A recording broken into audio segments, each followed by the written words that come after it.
here is some fresh perspective. In order to get to wisdom, you need to be ignorant. This is part of why I am so wise to this day. And I do hold myself to a high standard. I don't have two sets of rules. So, back to the law enforcement story. So, I kind of watched another video. I realized that I forgot a part about when I went to work release. So I get rushed to work release. My officer's like, tell me how you're feeling. And, I'm like, you don't want to know how I'm feeling. Really fucking don't. She's like, there's no need to be so hostile. Like, are you serious? So I'm like, all right. So I go to my hearing. He's like the judge and executioner. And he's talking to me. And he's like, you're not supposed to use mind-altering substances. And I'm like, you guys are the mind-altering substances. You ripped me away.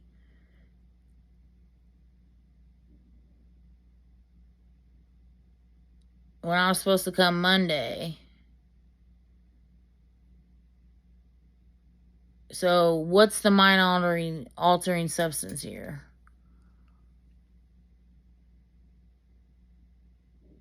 And he got an attitude. And I just feel like I'm saying what's true.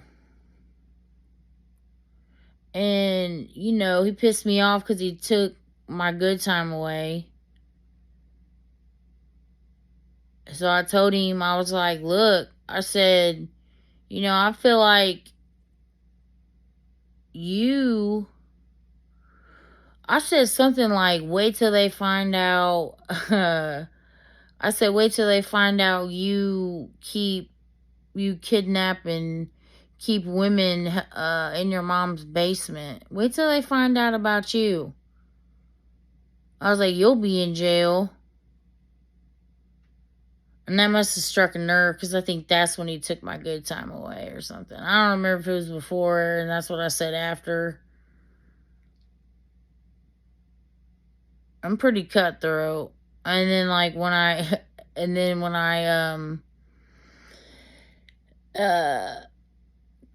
get processed in and everything, I'm just flipping off all the cameras, F the police, and ranting about the government, and I know they can hear me. And acting a fool. I was so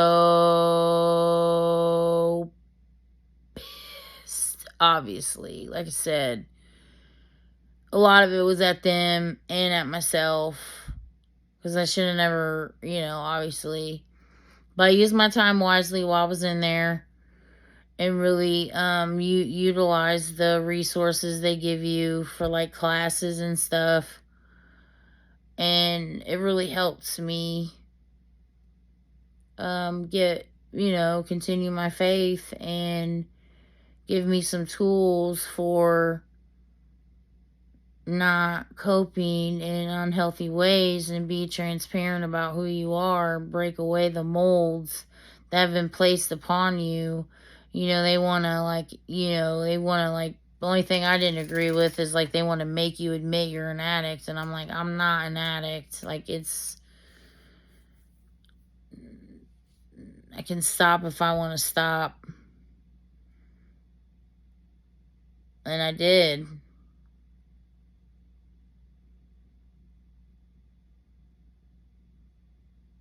Because I want to face everything so I can rise.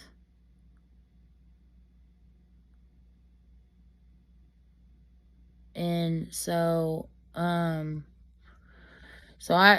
acting a fool or whatever, but I, end up settling down. And then, I don't remember exactly how far into work release that this happened, but it was one night. I was probably, this one guard, she just rubbed me the wrong way. Everybody else thought she was cool, but she just rubbed me the wrong way. She just was, too Miss Goody Two Shoes. So I felt like somebody was being a little harsh on this lady that was in there, and I thought the lady's hands were broke or whatever. She had like casts on them or whatever. And so I thought they were being harsh on her. So I was just like, hey, how you treat people does come back on you. I said, and it may not necessarily come back on you. It may get someone that you love. I said, that's how karma works. And I was like, don't be mad at me. Be mad at karma.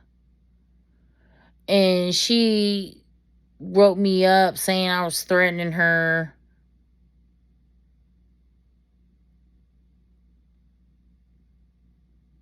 Like they made this big old deal out of it. And like my officer was like, just so you know, that lady, you just don't know the whole story about her and this and that. And I was like, and she's like, mind your business. I'm like, you're right. I absolutely should mind my business.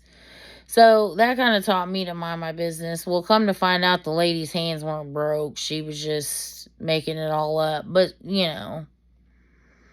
I didn't, shame myself for it or anything, because I will always stand up for what's right. And I thought her hands were messed up. So I felt like what they were having her do was harsh.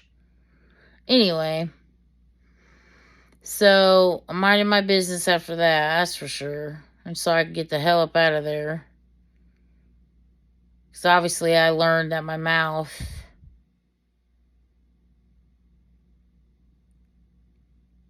and, most of my actions that got me there. Like I said, the importance of developing your mind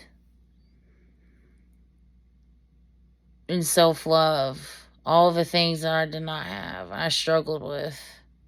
I had it and I lost it. I had it and I lost it because I kept viewing myself through the societal lens of what beauty is. And it's like, I just love myself. I love my curls. I love my hair. I love my face. I love my face structure. I love everything. And anyway, so I minded my business. I got out. And it's been, 5 years. 5, 19, 20, 21, 22, 23, 24. So yeah, it's been 5 years since I've been out. Feels like it's been longer, but, and like, I had decent probation, did good, and yeah. And I just, like I said, just in general, the police brutality and all of it gets to me. And like, the times I try to report things that was brushed off. And I remember one time too, I was walking, my car was in the shop, so I was walking to the gas station, and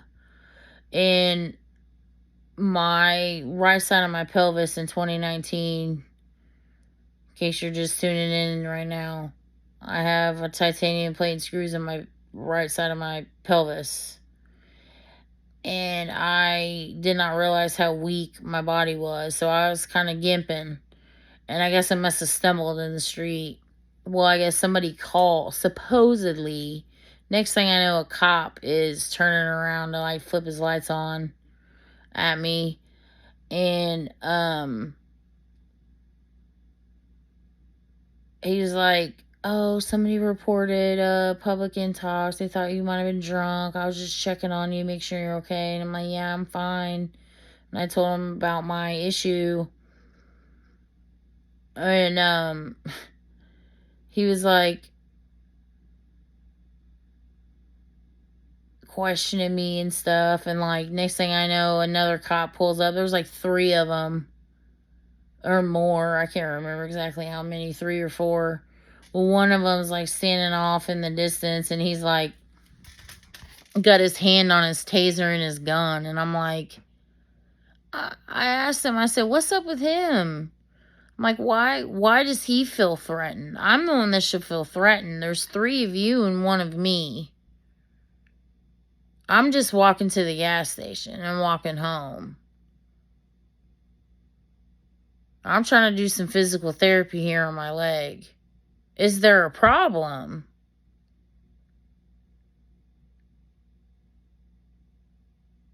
And they're just like looking at me.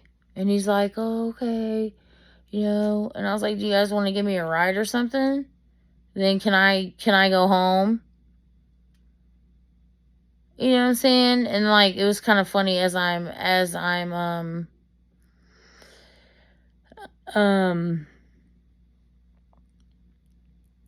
this is going on, a car drives by and it says, free her. It was funny. Oh, shoot. And, but yeah, me and the police are not, like I said, I have respect for ones that are actually out here trying to make a difference and think they are, part of something greater. I respect that. Like I've said before, I'm coming for the ones that have authority and abuse it. Just like when I got thrown in the padded cell naked, and I was there for however many days.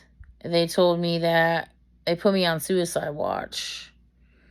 And they told me as soon as I shut up, they'll put me off suicide watch. I was like, okay. And then finally I just stopped crying and told the guy whatever he wanted to hear. And I just slept my time away. And like I said, it was just one of the hardest things that I had to come to terms with. I had more issues than I could fathom. And like I said, it wasn't like it was long term. Like it was just in a matter of like a year. Everything just went kaboom. But like I said, now it's not possible. My faith is so strong, stronger than ever. Keeping my word, be impeccable with my word and my actions. I do not care how I'm perceived. And trying to think if I've got, oh, here's another story. I'm pretty sure it happened in 2017. Didn't want to be over at my brother's, and the cops ended up showing up. I was waiting on my ride, and they made us all sit out, and in handcuffs. And I was trying to leave, and they wouldn't let me. And let them check my stuff, because they said what gave them probable cause was the smell of marijuana. So I let them check my stuff, and I didn't have anything, but they still ended up charging. They were like, oh, if you just be honest, we won't get a warrant. And I'm just like, seriously? So he ended up charging us all, which was some bullshit. I should have called my lawyer. Anyway, so like he didn't tell him somebody was in the back. It was his buddy, the one he was fighting with. The reason why the cops were even called, because they're stupid. And so the cop, like the one that's standing out there with us, he like pulls a gun on me, and I'm like, it's not even my apartment. Point the gun at him. So he pulls this little whiny mofo out, and he's like complaining. He's like, I want my sweater, I want my shoes, da, da, da, da. And it's like, you're an idiot. He had a book bag full of drugs and marijuana, and he just like wants the cops to keep going in there looking for his shit. And I'm like, no, just let him be cold, please. Let's get this over with.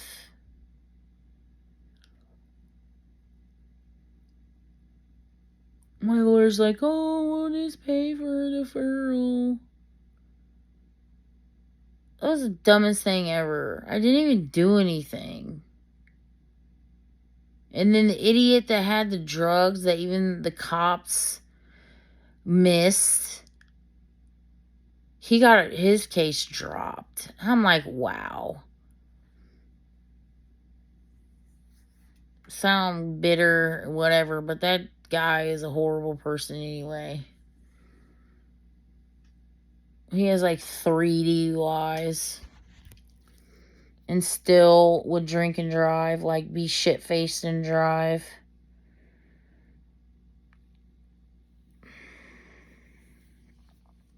It's crazy. I'm not even like, I'm just saying, like, I'm just glad that I woke up. Some people don't. And how sad is that? Like I said, that you have all these possibilities, and for you to choose the bottle or choose the drugs anyway.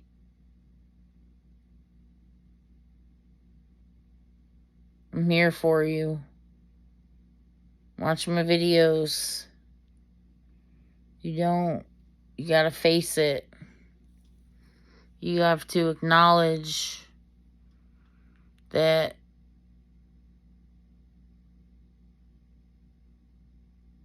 you have the power within you. The belief in yourself is always first and foremost. So yeah, I kind of can. Anyway, long story short, I do kind of consider myself an outlaw. And I always speak out about police brutality. And I do feel like a lot of the justice system is flawed.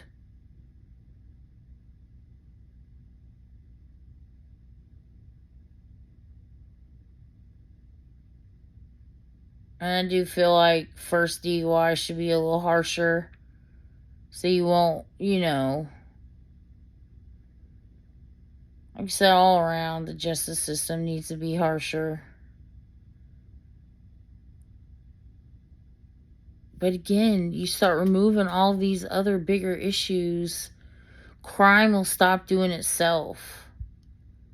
I'm so serious. You start designing the system to be about love and balance, the way it was meant to be, and everybody realizes they have a purpose, because they do. You start chipping away at this evil that has plagued the minds of humans.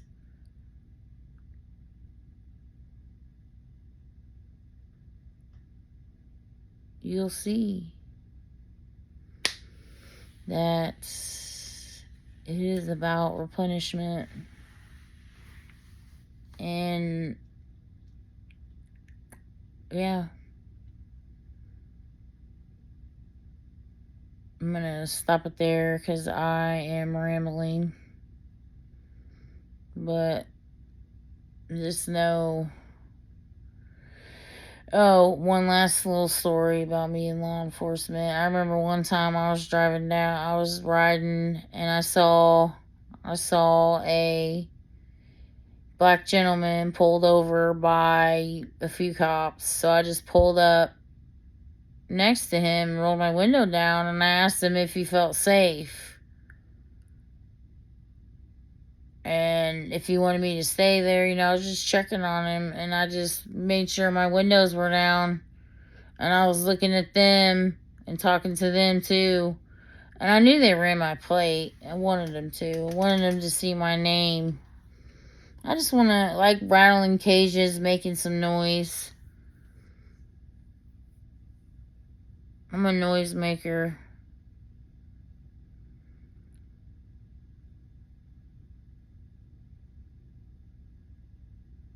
And with that, oh,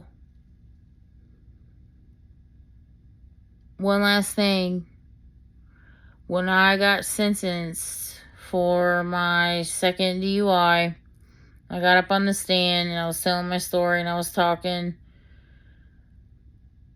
I had everyone like speechless. Even like the probation head. Like I had them all like ready to just let me walk. But the judge is like, I can't give you no punishment. And I understood that. Like I was ready to take my consequences, like I said, but I didn't want to do what the prosecutor wanted. They're like, if you reject the plea, we'll suspend your license for a year, and this and that. I'm like, I was like, whatever. I believed in myself, and I got like 3 months house arrest. That was nothing. And like 6 months probation.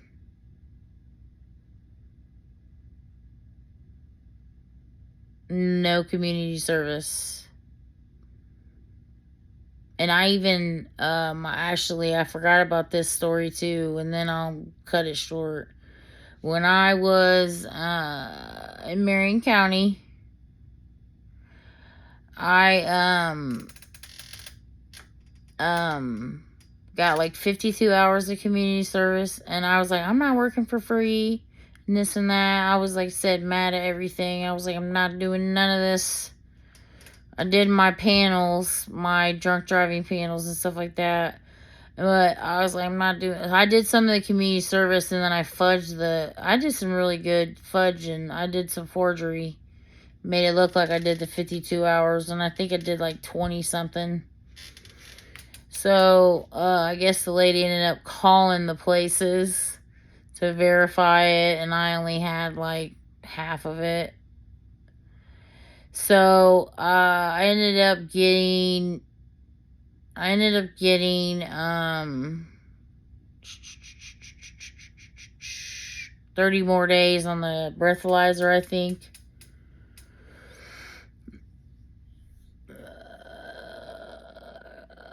Which, whatever, that was a breeze.